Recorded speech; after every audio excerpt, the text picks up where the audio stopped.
สบายดีมื้อนี้ก็มางานทรงสการเพิ่นอยู่ไวเซเลียเนาะออกมานอกไวเซเลียตอนนี้เฮาก็มาซ่าแล้วเพิ่นแล้วหมดละอันนี้มาถ่ายให้เบิ่งหน่อยนึง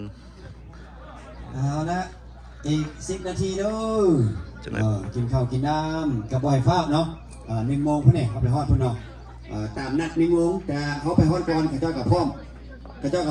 ออกจากนี้ไปก็โอ้30 นาทีได้นี่หา30 นาทีได้เนาะยูโกเช่นพุ่นเนาะนั่นมันพอเพิ่นฉะนั้นรถผู้ใดอีไปโดยเฉพาะไอ้จั่วเตรียมไว้เด้อไอ้จั่วแม่ขาวลูกหลานไปทุกคนแล้วแหละมาตั้งรัฐแล้วนี่ก็แม่นพี่น้องเพิ่นหมู่คู่เพิ่นมาทรงสังเพิ่นทรงสการมื้อนี้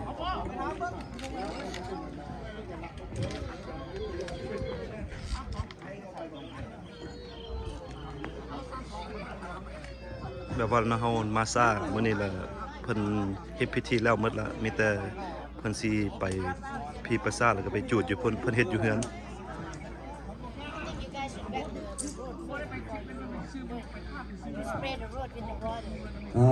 แม่มาจากเฟรสโนนี่ไปเบิ่งด้านในเห็นเด้อว่าพระนางบางทีเป็นแต่งงานมาเสร็จแล้วคุณเห็นเนาะอันนี้ก็สาวหนุ่มไวเซเลียเนาะอันนี้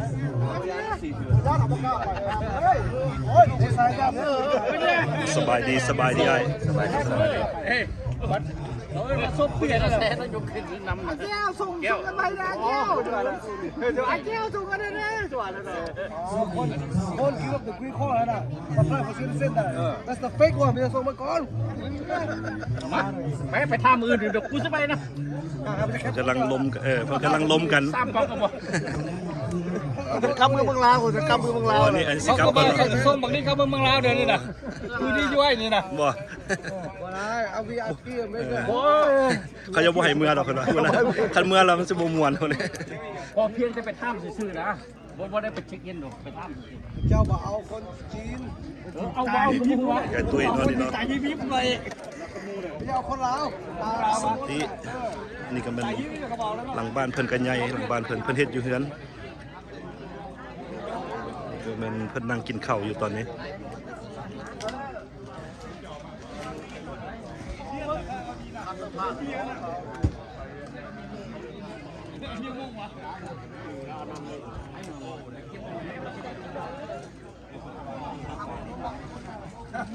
มันคนเมืองมันแล้วจริงมาถ่ายรูปมาซ่ามื้อนี้นี่กับประธานเอนดี้เนาะมาถ่ายเพิ่นเบิ่งน้อยนึงมื้อนี้เฮามาซ่ามาซ่ามื้อนี้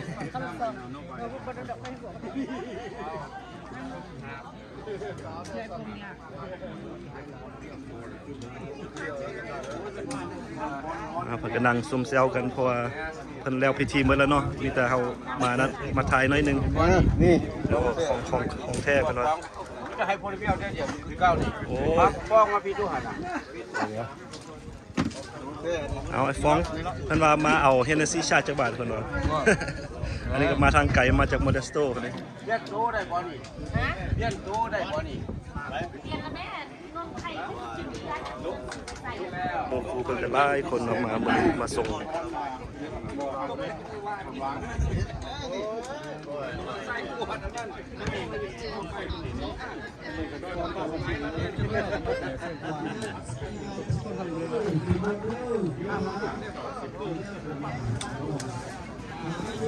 นี่ก็แม่นมองของกินเนาะของกินเพิ่นก็เต็มของกินเพิ่นปกแม่นบ่ให้แมงวันได้เข้ามีหลายแนวได้ของกินจ้ะ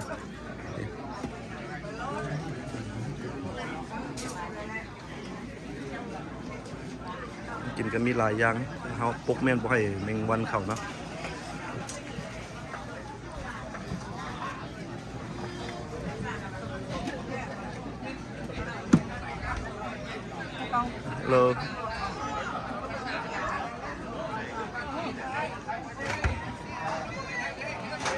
สิพามาเบิ่งทางหลังบ้านเพิ่น18 เอเคอร์เพิ่นว่ามีหลายอย่าง18 เอเคอร์นี่มีเมิดมักเพชรนี่ก็หัวสิงไข่อันนี้ สิงไข่ก็เต็มพาร์กิ้งเพิ่นกันใหญ่หลังบ้านเพิ่น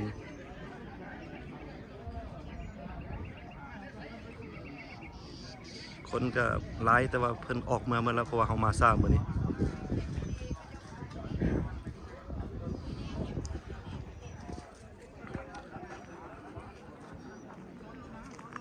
นี่ก็สิแม่นเครือหมักหยังก็บ่ฮู้เด้อนี่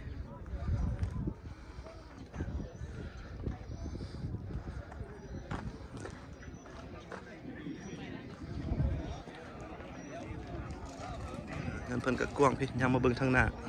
าบ้านเพิ่น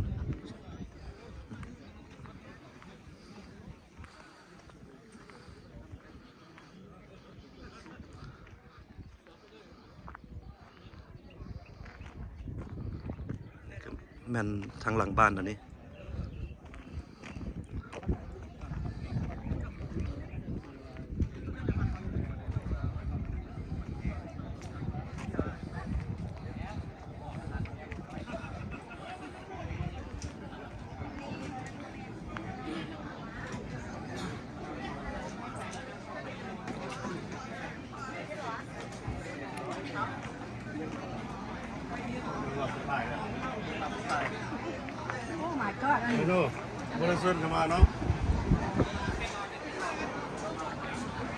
พี่น้องเพิ่นก็หลายแบบว่าเพิ่นมา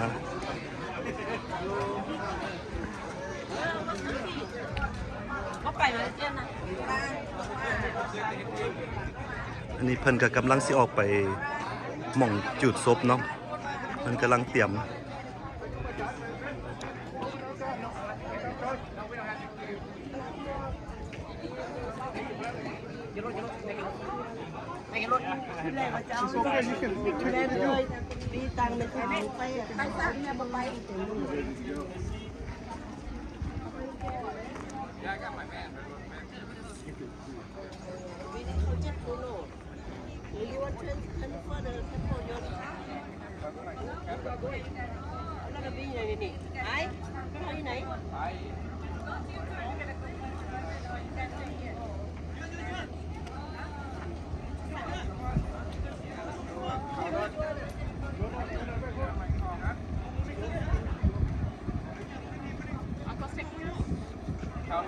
ข่าวบาร์บี้กันรถบาร์บี้ก็ได้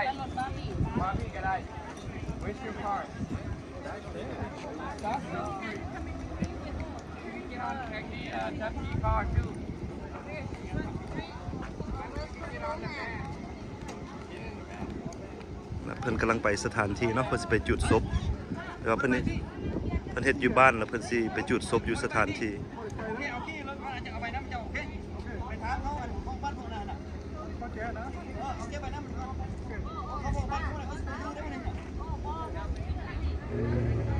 เฮ้ยเฮาก็สิกลับไปเบิ่งทางหลัง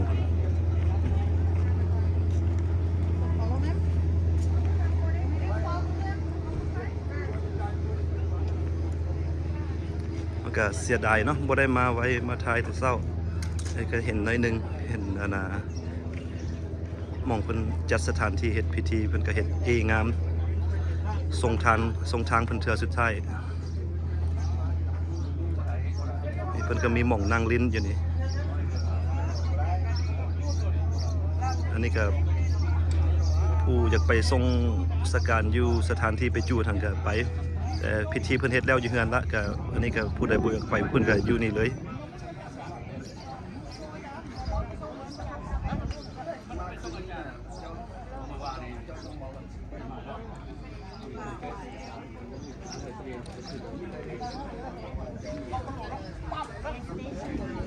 นี่บ่เข้าครับผู้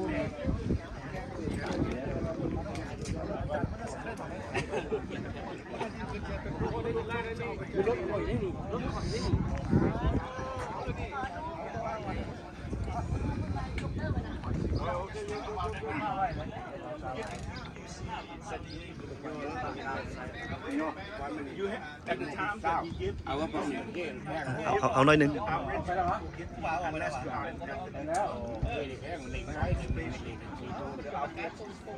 เอาเฮาก็สิหยุดไว้เท่านี้ก่อนเนาะเพราะว่าเพิ่นก็ออกไปสถานที่จุดศพแล้วฉะนั้นอย่าลืมคลิกไลค์แชร์และ Subscribe ให้เด้อทุกคนเอาเชียร์ เอาไปเอานี่ไปครับเรียนเขามีพวก